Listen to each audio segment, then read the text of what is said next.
Okay, this week we're going to talk about survey research, and surveys are really important in a lot of ways. Governments and intergovernmental organizations all around the world use surveys of many kinds to household surveys, health surveys, economic surveys of the labor force. There are business surveys, surveys of school children to measure educational outcomes and so on. And it's in many ways one of the main ways in which uh, statistics and data are collected on many different outcomes all around the world. And surveys are also used by organizations of all kinds to assess the needs of a community or of a client group, to track customer satisfaction, to test new ideas with a client group, and so they're used by a lot of institutions. And finally, surveys are an important part of how more academic research gets done. So we'll take a look at survey research in some detail as a form of primary data collection. I should point out that it's not the only form of primary data collection, and so we'll discuss a bit about that. But it's an important one to focus on. So here's the overview of what we're going to do. We're going to talk a little bit about deciding when to do a survey and whether to do a survey, some steps in the survey research process, um, various modes of survey data collection, and there are a lot of them, and there are details to each one. But the point here is to get kind of an overview of the different modes or ways of collecting survey data, which is constantly changing with new technology. And then we'll talk about crafting a good questionnaire, basically how to write and format questions that can be answered clearly and provide good data. And then finally, a little bit about the ethics of survey research. So let's begin with thinking about when you should do a survey. Surveys are useful and widely used way of collecting data, but they usually can only be done if certain conditions are met, and it's worth kind of thinking about that. So one condition is that you know enough about the topic to do a survey, because doing a survey requires asking fairly specific questions, usually closed-ended, structured questions. And you can only do that if you know enough about the topic to ask very specific structured questions. Now I should point out, just as a matter of definition, that when we talk about survey here, we mean the predominantly closed-ended, structured survey. Check the boxes or fill in the boxes or enter a number, the kind of survey that's used to produce quantitative data. And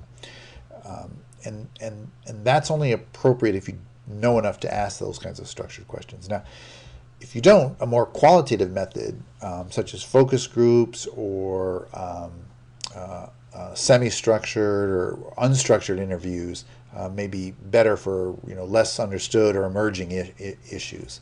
And we talked about that a few weeks ago, the use of qualitative research to uncover issues or problems and for more exploratory research. So that's one thing to think about. If you know enough about the topic to do a kind of structured survey, or would it be better to do focus groups or qualitative interviews, something that would allow you to learn more about the topic, and then often that can lead to enough knowledge that you later do a more structured survey. And another really key question is, does the information exist already in another source? Sometimes the information people seek from a survey is already available, and it's really not an ethical thing to do to make people respond and provide information that's already available from another source. You should only gather survey data when it can't be obtained from existing data. And so we'll talk next week a bit about all the different sources of existing data. And so certainly you would want to look first to see if the data exists already before going out and trying to gather new data with your own survey. So another consideration when thinking about doing a survey is whether people can tell you the information you want to know.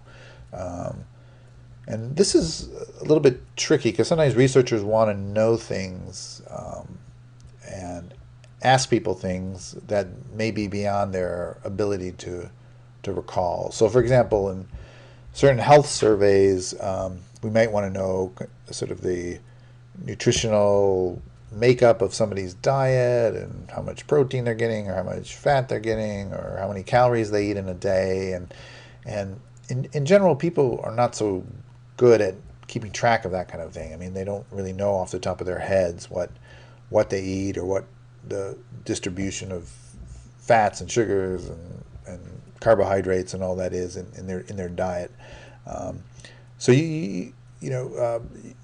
health surveys, good health surveys, focus more on things that people can actually tell a researcher about their health. Whether they smoke or don't smoke, or whether they wear seatbelts when they drive or don't, and that kind of thing. So they may seem like simpler things, but sometimes the simpler things are all that you can ask people about. And if you want more detailed information, you may have to get it in some other way.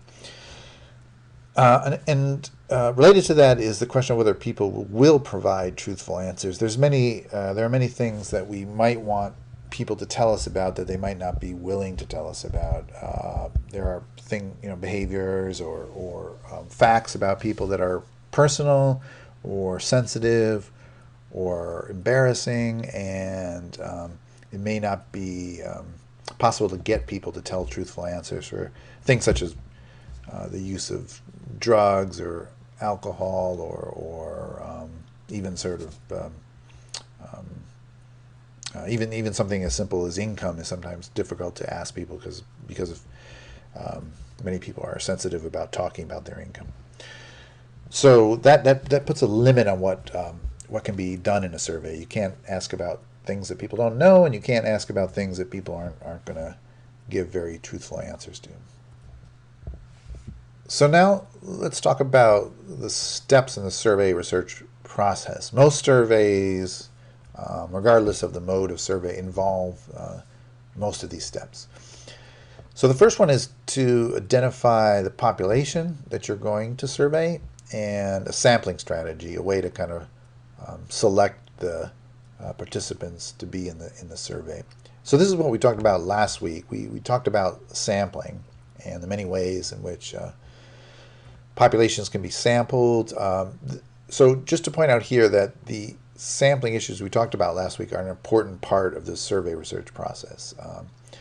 So it's important to be clear about whom to survey, what the population is, and what the exact sampling strategy is going to be. With that, the next really key step is to develop a good questionnaire. And it's not easy to develop a good questionnaire. It takes a lot of time.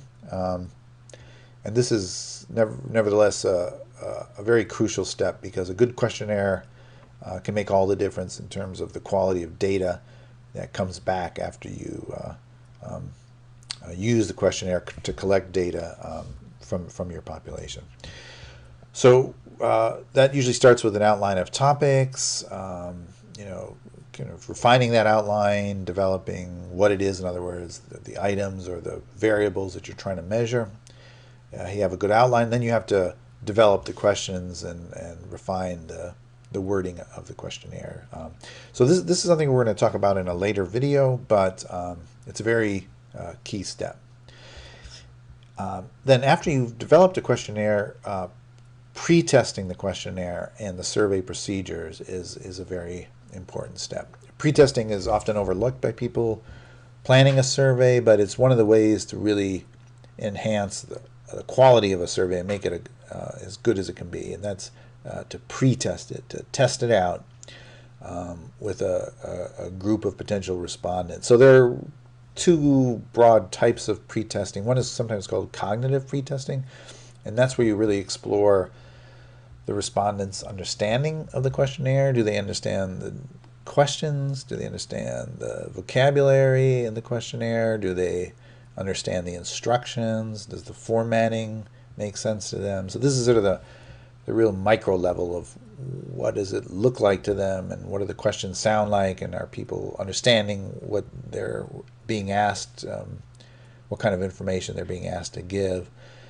So that's usually done with a small group of people, often in a kind of, maybe in a focus group setting, or even a kind of a laboratory setting where people are observed answering a questionnaire and then asked about it. A second type of pretesting is sometimes called a field pretest or an operational pretest, and that's sort of like a dry run or a dress rehearsal in a theater. It's a practice run of the actual survey where you pretest everything: the way of contacting people, the way of delivering the survey, the way of gathering the survey, and just to see how the actual field operations are going to work.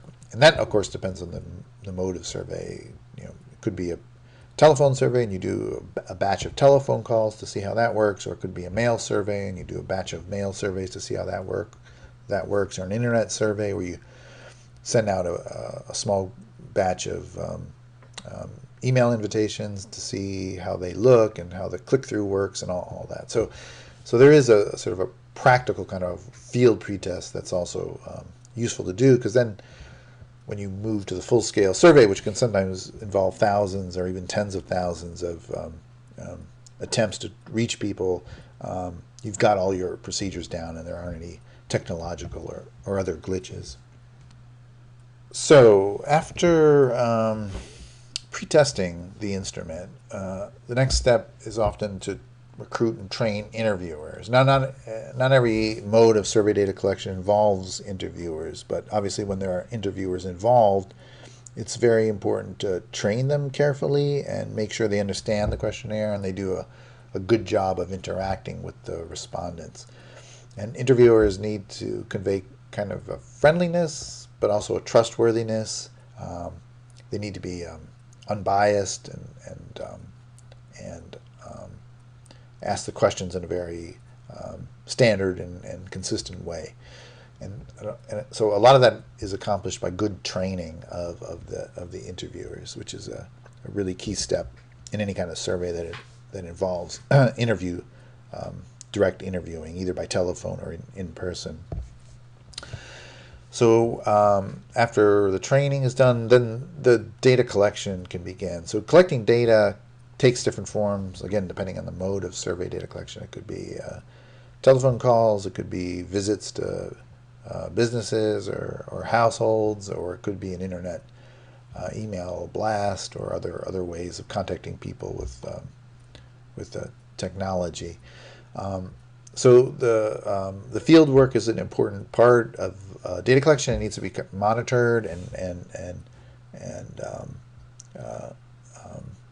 it's really the sort of the work in many cases of a survey, particularly a large survey. Data collection can sometimes take months for a big survey, let's say, that involves household interviews. Once the data is collected, it needs to be prepared for analysis. Sometimes this is fairly automatic if the data is collected through a computerized form, like it is in many cases these days. But sometimes there are paper forms or other sort of less technological ways of initially recording the data, and it has to be entered into a database. But even when it's entered in a computer database, there are formatting and data checking procedures that are usually done to get the data in a format that's ready for analysis, cleaned up and formatted for use, for example, with statistical software. And then the final step is to analyze data and then to present findings. So the final step of a survey is the analysis of the survey data and a coherent presentation of what the survey discovered.